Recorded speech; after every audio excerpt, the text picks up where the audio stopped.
Olá, nação, tudo bem com vocês? Aqui é Yasmin.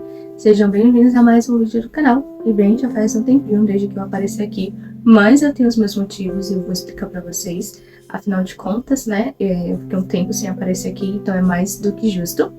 E bem, o que aconteceu foi que eu estou mudando de carreira, então eu tenho uma prova muito importante para fazer e por conta disso eu decidi me afastar um pouco das redes sociais para estudar para essa prova.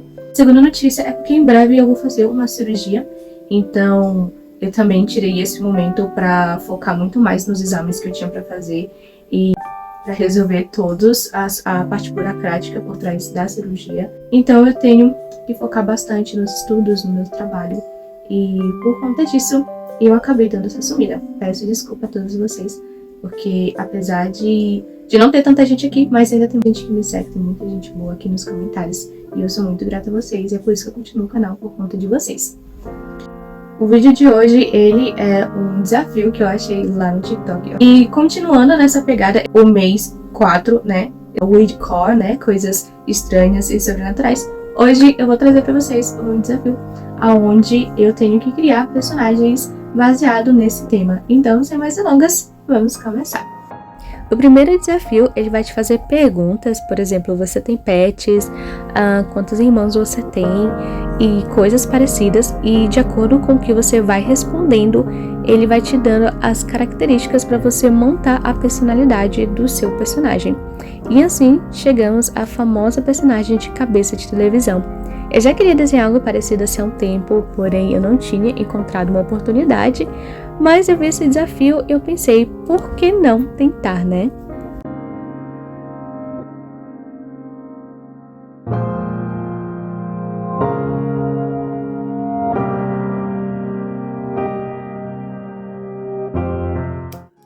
Para entrar no clima, eu decidi utilizar a iluminação amarela hoje através de velas, que dá esse charme e ajuda muito a me manter inspirada.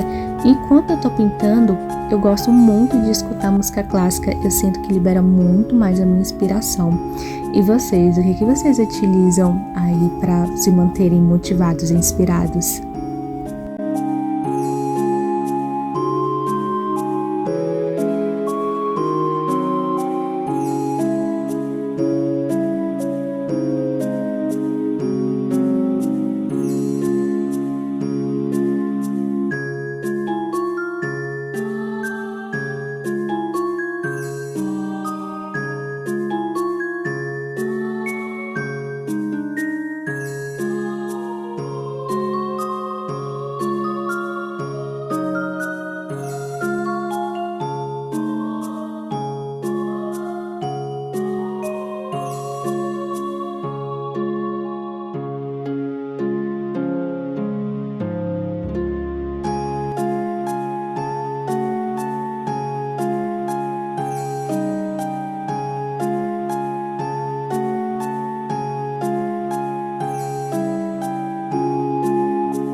Your own weird Kuroshi. If your favorite color is white or black, you get them as your skin color. If you have brown eyes, you get button eyes. If you have a pet dog/cat, you get a mouth on your stomach. If you have 2 to 3 siblings, you have multiple eyes. If you enjoy watching horror movies, you get floating limbs. You get claws. If you dress and you wear dark clothes, your OC gets a... O segundo desafio, ele também segue a mesma temática do desafio anterior, na qual te faz perguntas e aí dependendo do que você responde, você consegue as características para montar a sua OC. E para esse segundo desafio, o foco vai ser em olhos. Ela vai utilizar também terninho e a paleta de cor dela é bem fechada, com vários tons de cinza, preto, vermelho. Então vai ser um desafio bem diferente para mim, eu tô bem animada e não vou negar que para esse desenho eu utilizei muitas referências de Chainsaw Man e Junji Ito, então provavelmente vocês vão perceber algumas semelhanças.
Ok, então eu finalizei aqui mais uma obra. E o maior desafio foi, de fato, a paleta de cores, porque eu nunca utilizei tanto preto, tanto azul e tanto vermelho. Eu sempre evito de pintar o fundo do personagem, né, o background, mas, gente, não teve como. Esse desenho aqui eu fui buscar referência lá em Chainsaw Man, lá em Junji Ito. Então a gente tem um pouquinho de cada coisa aqui, trazendo também, obviamente, as características, né, que o desafio pedia em cada OC. Facilmente, gente, facilmente eu faria isso aqui como, sei lá, uma capa de mangá, não sei, sabe, uma ilustração. Por exemplo, quando vem assim, sabe, a arte dentro do mangá. Então eu quis trazer justamente esse tipo de ilustração. Já a segunda ilustração, ela já foi mais dificinha, entre aspas, porque já existe esse tipo de personagem. Joga lá no Pinterest, você acha um monte de coisas. Então eu fiquei pensando, gente, como que eu vou fazer isso daqui sem parecer... peguei da internet, né? Só copiado, vamos dizer assim. Pra essa personagem aqui, eu me inspirei muito em Jigoku Shoujo. Por que? Eu não sei. Tá, parando pra pensar, não foi uma escolha aleatória, porque se a gente for analisar a Emma, na verdade, além do uniformezinho escuro dela que ela utiliza, ela também tá ligada ao computador, né? Então, assim, você manda lá sua mensaginha meia-noite, que ela vai lá aparecer e faz o servicinho dela. Então, eu acho que essa ideia estava presa no meu subconsciente. Agora eu acho que a minha explicação faz mais sentido. E tem as correntes, né, que é pra prender você, que é justamente o que a rede social faz com a gente, né? Eu coloquei aqui justamente como uma crítica mais, né, para a rede social. Então, por exemplo, a gente passa muito tempo dentro das mídias sociais, no celular. Então, a gente às vezes acaba até esquecendo de que tinha coisas para fazer. Quantas vezes a gente fala, hoje eu vou ser produtivo. Você abre o celular e você fala, não, mas eu vou ver só um videozinho aqui e já volto. E, gente, passa horas e você tá tipo, meu Deus, não fiz nada do que eu queria e eu passei esse tempo todo aqui fazendo nada. Então, esse desenho é justamente sobre isso, né? Essas correntes. É uma coisa que te prende. É uma coisa bonita, mas é uma coisa que ainda te prende. Então é isso, pessoal. Esse foi o desafio de hoje. Eu queria ter desenhado mais coisa? Queria. Porém, eu achei poucos vídeos sobre desafios de Woodcore. Outros desafios que eu tô será mais relacionado a Halloween. E eu vou deixar ele pra trazer lá mais pra frente, lá em outubro. Mas... esse foi o desafio de hoje, esse foi o vídeo de hoje. Se vocês quiserem complementar também, comenta aqui abaixo. Eu faço um vídeo, né, só respondendo aos comentários de vocês. Mas é isso, pessoal. Obrigada pela paciência em me aguardarem mais uma vez. Depois que eu fizer minha cirurgia, depois que as coisas começarem a melhorar um pouquinho e eu passar depois do operatório, aí eu acho que eu vou estar 100% de volta. Mas vou fazer o meu melhor para estar sempre aqui com vocês e trazendo conteúdo para vocês. Então, muito obrigada por ter assistido até aqui. Não deixe de comentar, de compartilhar com os amigos de vocês, que é muito importante. Ajuda aqui a gente no canal. Como eu disse pra vocês, eu sou um canal pequeno, então eu não tenho tanta notoriedade assim. Mas só o fato de vocês assistirem já é muito, muito bom pra mim. Eu já fico muito feliz. Então, muito, muito obrigada mesmo do meu coração. E eu vejo vocês na próxima semana. Bye, bye!